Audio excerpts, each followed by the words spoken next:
Hi everyone, welcome back to my channel. My name is Ashley if you're new here, and today I'm going to be doing my September wrap-up. So in September I read 19 books with an average rating of 3.79 stars. There's only one 5-star, which is fine. I had a few 4.5 stars. So overall it was a pretty good reading month in terms of like ratings and how much I enjoyed what I was reading. I'm going to go over the books and I've broken them down into categories. So there's romance, fantasy, thriller / mysteries, YA, middle grade, and graphic novels. And I have one DNF, which would have been the 20th book. So I had 19 books on my September TBR and I read almost all of them. I read 16 of the books on my TBR, which is unheard of for me. I specifically tried so hard to stick to my September TBR. Usually when I make TBRs, I'm kind of using it as a guideline or they're my hopefuls. But for some reason in September, I just really wanted the challenge of sticking as close as I could to my TBR. The only ones I didn't read were 2 graphic novels and 1 middle grade. Let's just get started on the ones that I did. I read The Hitchcock Hotel, and this one I really liked. I gave it 4 stars. This one is also my fall TBR, which I believe I posted a few days ago. This one involves a group of friends from university. They have kind of a reunion almost 20 years after they graduated. We get a bunch of different points of view, but our main character's name is Alfred, and he opened up a hotel that's themed based on Alfred Hitchcock movies. He's a huge Alfred Hitchcock fan. His mom was, and she named him after Alfred Hitchcock. He has some sinister motives for bringing his group of friends to his hotel. He shut the hotel down for the weekend. He sent the staff home, and he has some sort of plan and scheme in place for when they come, and you're unraveling it as you go. You're not sure what it is or why. And I liked how this one slowly unraveled to find out what the plan is and why. I really liked the why part of it, and it kind of has like an explosive ending. The cast of characters were very unique from each other, like none of them were similar, and since they graduated they'd gone on to do all sorts of different things. So it was a very like eclectic group of friends, which led to really interesting different points of view on the same situation they were all in. There's also flashbacks into them being in university, so I also really liked having that aspect. I love flashbacks and thrillers. I also finally got to The Maid. I've had this one on my physical TBR for what seems like a very long time, so I'm happy that I was able to get to it. It definitely lived up to the hype for me and all of my expectations and then some, and this one I gave 4 stars. We have our main character Molly, who is a maid at a hotel, and she is very interesting. She's very particular about how she likes things. She's also very literal, which can cause strained dynamics between coworkers and potential friends, but definitely coworkers as well. One day she goes into a guest room to clean it, and she finds that the guest is dead. He's a regular and he's very well known to Molly and the hotel. Him and his wife always stay there, and they have Molly clean their room specifically. And so she walks in and finds him dead. Through a bunch of other factors, she becomes the prime suspect. So not only is she trying to figure out what happened and why from her own like curiosity standpoint, but she also needs to kind of clear her name, and she's not having the easiest time with that. It seems very much like she's maybe being set up or framed. I really like this one. I feel like it towed the line between like a semi-thrilling mystery and like a cozy mystery very well, and I'm really excited to get to the sequel. There is a Christmas novella coming out, so I'm really excited to get to that. I love like Christmas themed thrillers. I also read The Night We Lost Him, and this one I gave 4 stars.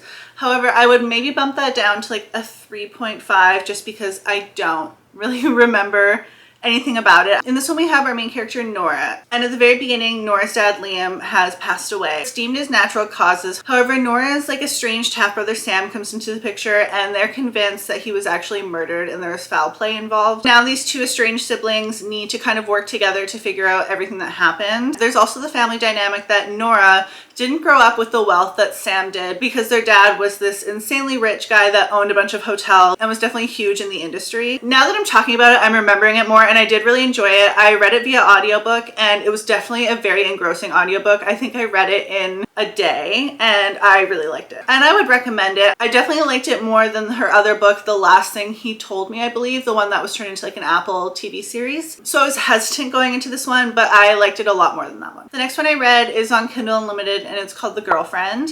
This one is very much like a Kindle Unlimited like popcorn thriller. Think kind of like Frida McFadden, but less messed up. And I love Frida McFadden, but definitely like not as messed up as her books. We have our main character Jennifer, and she's throwing like a huge Halloween birthday party for her husband, and they have a few kids, and so it's a really busy day. She's just kind of getting ready. It's the day of the party. However, at one point during the day, while she's instructing all the staff to set up this party, her husband ends up leaving in the car and just kind of going somewhere. She didn't notice, but her older son did. However, at some point before the party, the police police show up at her door and say that he was in a car accident and he passed away at the scene. Next thing you know, there's a woman with a baby on her doorstep saying that she was her husband's girlfriend and that's their baby together, and she actually owns Jennifer's house. I was about to go into way more detail, but I realized I don't think that's in the synopsis, and so I'm just going to kind of leave you with that. It is very like juicy. It's a very good popcorn thriller. Like I said, Frida McFadden, who's also very much a popcorn thriller. It's very fast paced. I felt kind of slumpy, so I just kind of wanted something quick and easy to get through, and that was very much this. And I did like it. I gave it 3 stars. Just because it didn't have like the shock factor that Frida McFadden's do. I normally rate Frida McFadden books like 4 stars, but it just didn't have that extra something. But I'm definitely going to check out more by this author. I also read How I'll Kill You, and this one I gave 4.25 stars. This one is pretty short, but it definitely packed a punch. I don't want to get too much into this one because after having read it, I think it would be a lot more fun to go into it without really knowing much about it. But I will just say, it involves triplets and they pick their marks and they fall in love with them, they date them, whatever, for a little while, and then they murder them, and each one takes a turn. That's kind of the basis for this book, and it actually has a lot more depth to it than I was expecting. I was not expecting that. It had a lot more to it than just what it sounds like, and I really appreciate it. It had romance elements as well as like intense family dynamics. I really liked it. I also read The Blame Game, and this one I gave 3 stars. We have our main character Naomi, and she is a psychologist specializing in domestic abuse, and most of her clients from what we see are ones that are currently going through it. She's an American living in England and she's married, and her practice is run out of, like, her sessions happen in what sounds almost like a large like outbuilding that's set up behind their house. She's dealing with 2 separate clients at the same time named Jacob and Anna. They're both going through like scary domestic abuse situations and they're wanting to leave. So she's definitely taking on like more than she can handle when it comes to helping them out, but she feels like it's something that she needs to do. There's also something major that happened in her childhood involving her family, and it's kind of catching up to her. She's very fearful. She's becoming paranoid. One thing that I liked about this is that it wasn't your typical like paranoid woman that drinks too much. So is she drunk and imagining things causing her to be paranoid? Is she just paranoid, or are these things actually happening to her? It kind of removes that aspect.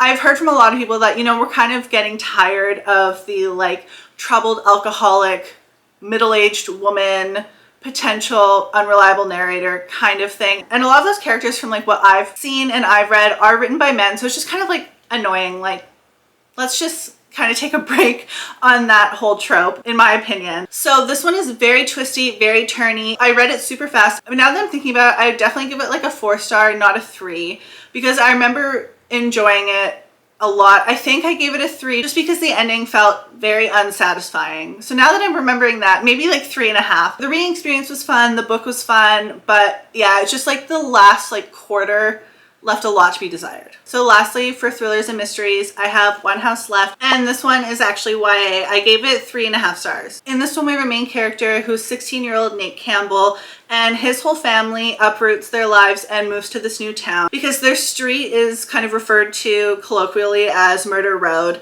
And it's kind of known that every 6 years for a few decades, there's a house on that street that is targeted and the occupants are murdered. So his family like uproots and leaves, moves to a new town. They're hoping that they can, you know, run away from the curse and leave it behind them, leave it back on Murder Road. His family consists of his parents, his, I believe, younger sister, and then he has an older brother. He's having a bit of trouble making friends at first, but then he meets a couple people who are in a friend group. He becomes friends with them, but it turns out that they're super into like urban legends. So he's not really leaving that whole past behind him. He's definitely like bringing that vibe with him to like his new town and his new life. That's all the synopsis says on the back, so I'm not going to go further into it because I think I would get into spoiler territory very quickly. I liked it. If you like YA thrillers, you would probably like this one. It was very like twisty. Once it gets to a certain point in the book, you're definitely left to be like, what's actually happening? And then you believe something's real, then you're not sure if it's real, and it's very interesting. It definitely kept my attention. Next, I'm going to do contemporary romance. I do have a couple romance under the fantasy category because they're paranormal. So like they have witchy elements or like a vampire element. I'll go into those later. So these two are just plain romance. First, I have The Cinnamon Bun Bookstore, and this is the sequel to The Pumpkin Spice Cafe. I read The Pumpkin Spice Cafe last fall. So then I read The Cinnamon Bun Bookstore, and I guess these are more like interconnected standalones, but I would definitely recommend reading them in order. There's two more that I know about coming out. Our main character, Hazel, and she is the manager of The Cinnamon Bun Bookstore. And then we also have our other main character, Noah, and he is the love interest in the story. This one I really liked because it's a book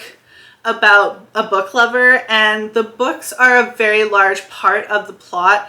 I loved that about this one. I definitely liked The Pumpkin Spice Cafe, but I preferred this one over it just because of that bookish aspect. I think a lot of book lovers would be able to see themselves or aspects of themselves in our main character, Hazel. She doesn't really stray away from like her day-to-day, her usual routines. However, she really wants to have like this epic summer leading up to her 30th birthday. So in comes Noah, and he is a local fisherman. We get his point of view, so we know that he has had a crush on her for a very long time. He has decided that he's going to help her have like the best summer ever leading up to her 30s, have her try new things, have her go on like little adventures and have new experiences. And I just love that for her. I love Noah. So I would highly recommend this one. This one gives the vibes of like a less complex, more fluffy version of Book Lovers, so I would really recommend this one. And the second of the two romances is You Again, and this one I wanted to read really badly last fall, but I never got to it, and I'm really glad that I was able to read it this fall. We have our main characters, Ari and Josh. We get both of their points of view, has his like 5-year, 10-year plans, and then we have Ari, who's just kind of like flying by the seat of her pants. She's very much like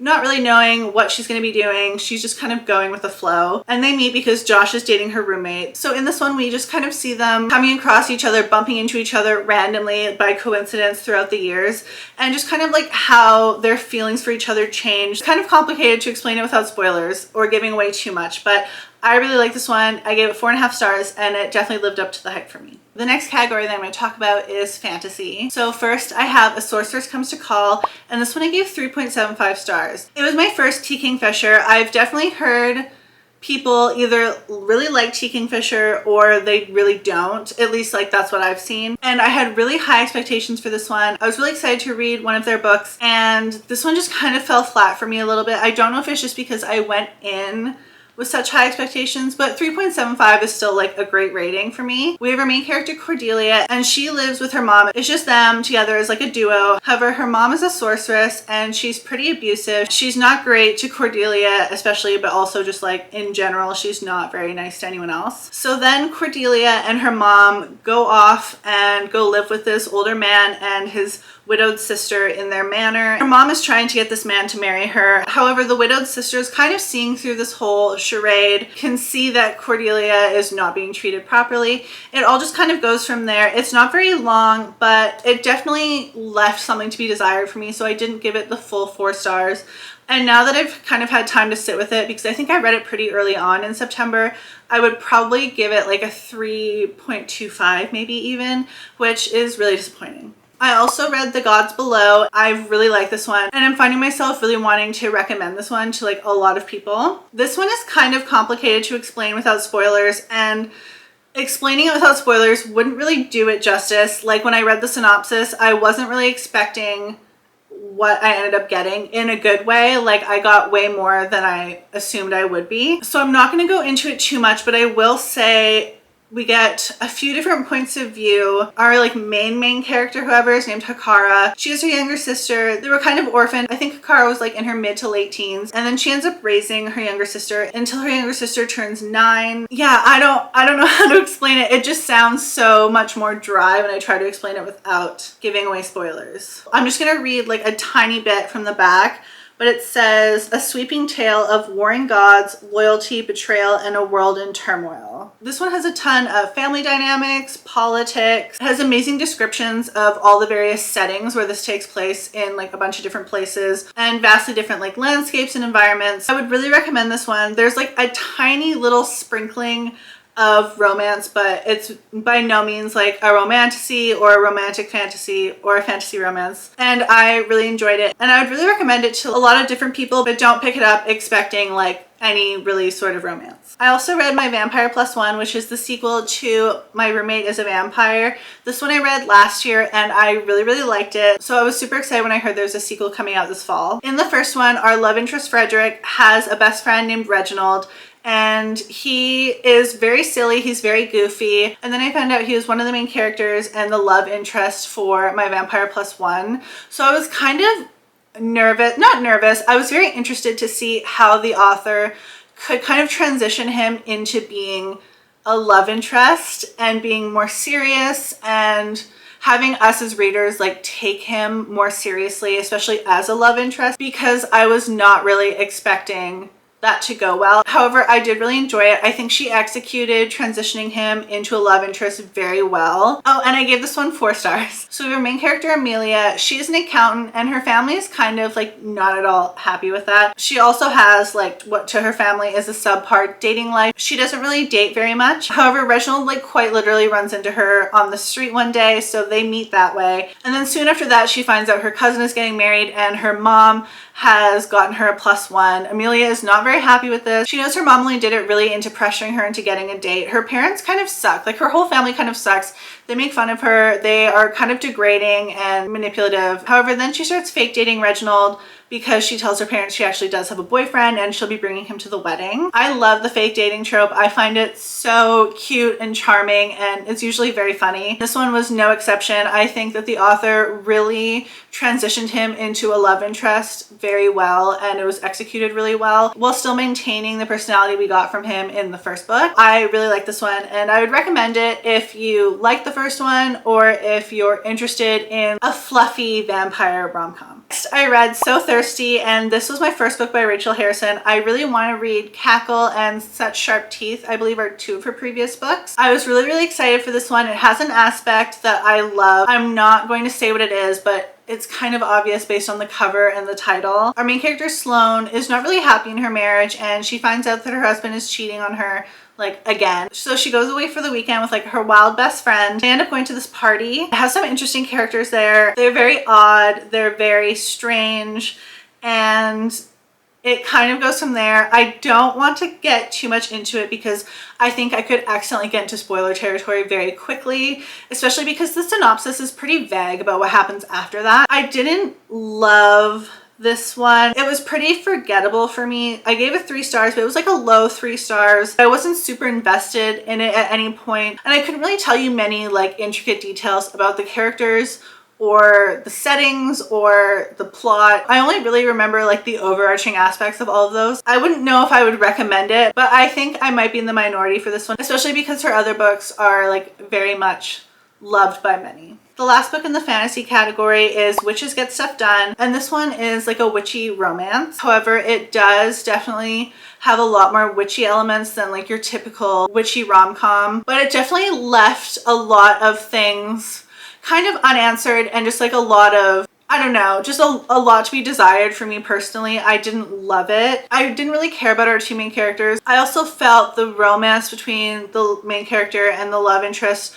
was very quick. It was almost like out of nowhere this relationship had developed and was very intense, and it was almost like, did I miss a chapter or something? So I didn't really like that aspect of it very much. I don't know if I would recommend this one, but if you're looking for some witchy rom-com set in a small town, I would maybe check it out. However, there are other options in that category that I prefer more. Like I had the XX randomly next to me in this other pile of books for a different video, and I really love this one, so I would recommend that one and a few others over Witches Get Stuff Done. The next category is YA, and the first one I have is The Fall of Whit Rivera. Our main character, Whit, is extremely type A. She has lists, she has schedules, she has plans. She's about to go into her senior year of high school. However, at the beginning of summer, she was diagnosed with PCOS after experiencing a ton of symptoms. PCOS stands for polycystic ovarian syndrome, and I have it, so I was super excited to read about this book. She also is dealing with like a boyfriend issue, isolating herself from her friends, and things just aren't really going according to plan for her that whole summer, and as we see her once she started school. I really love this one. Like I said, I gave it 4.5 stars. I would really recommend this one, not only just to like teens with these kind of health issues, but also adults. I also read this author's other book a while ago, Fat Chance Charlie Vega, and I loved that one. So I figured I would also love this one, and I did. Next, I read Caraval, and this one I read with a friend and fellow booktuber,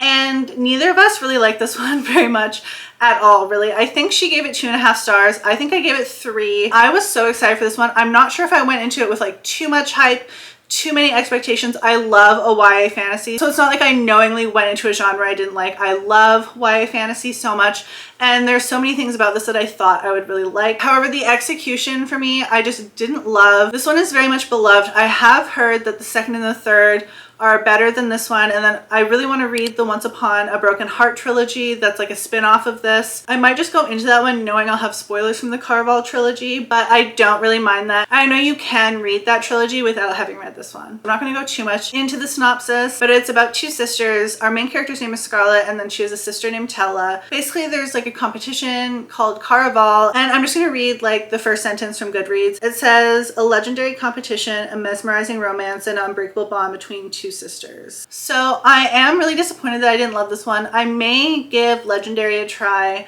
I did get the audiobook for it from Libby, so I might put it on while I'm doing like my cooking and cleaning.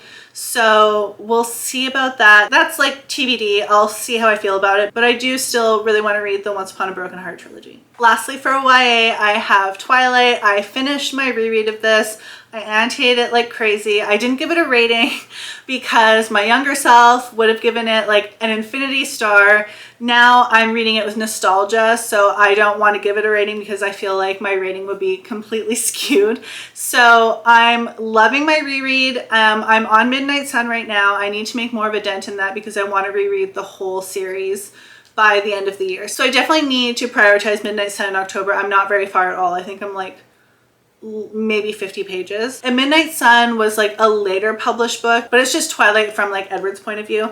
It is very long though. I think it's like 700 pages or something, and this one is like not. I'm not even going to go into a synopsis for Twilight, but it is definitely a mood. It's definitely a vibe, and I'm loving it so much. My last 2 categories are going to be middle grade and graphic novels. So right now I'm going to go over the one middle grade book that I read. So I read Small Spaces. I've been wanting to read Small Spaces for such a long time. It's a very beloved middle grade book, and I was going into it with super high expectations. This is kind of a theme for my September books, but I went into it with really high expectations just because it is such a beloved middle grade book, especially by adults. So I had high expectations. I ended up giving it a 3. I just didn't love it, but I definitely liked it enough to continue, and I'm going to read the sequel. I'm going to keep the synopsis vague, but our main character, Ollie, recently lost her mom. She passed away, so it's just her and her dad. Her dad is trying his best, but Ollie is definitely having a hard time and suffering, as you know anyone would. Ollie is definitely finding comfort in books, and one day she's by the water and she finds this woman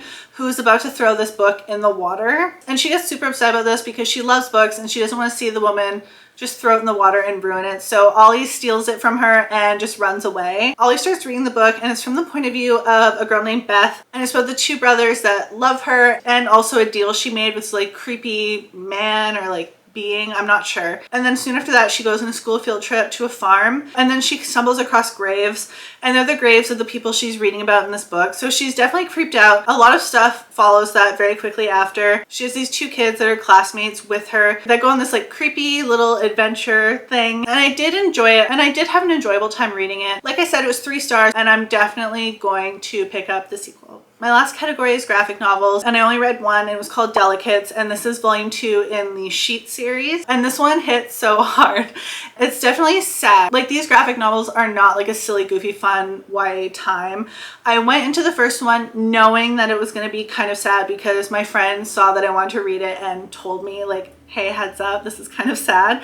And so I read it, and I knew what to expect, but it definitely still kind of like shocked me. And so I was prepared going into the second one that it was probably going to be sad, and it was, but it was so heartwarming. It's about friendship and, you know, kind of embracing who you are, even if other kids don't get you and don't get it and make fun of you. I just really loved it. And then there's also, of course, like the ghost aspect, which is kind of like a comedic relief, but also kind of not. They also had sad aspects in this one too. Either way, I really liked it. I gave it 5 stars, and I'm really excited to read volume 3. And one last book, I DNF Death Overdue, which is the first in a cozy mystery series called, I think, The Haunted Library Mysteries. And I was super excited. I love cozy mysteries, and it was about like a haunted library, and I just was super excited about it. I don't remember what made me DNF it. It was also like pretty early. I think within the first like 25 pages I decided to DNF it. I remember it was something that I really didn't like that definitely got to me, but now I don't remember what that was. But either way, this one was unfortunately a DNF for me. So that is it for my September wrap up. Thank you guys so much for watching this video. I really appreciate it. I have so much fun making these videos, especially the wrap ups, and I'm so thankful for every single person that watches. Let me know in the comments what your favorite book of September was, or if you had any big disappointments, and I will see you guys again soon. Bye!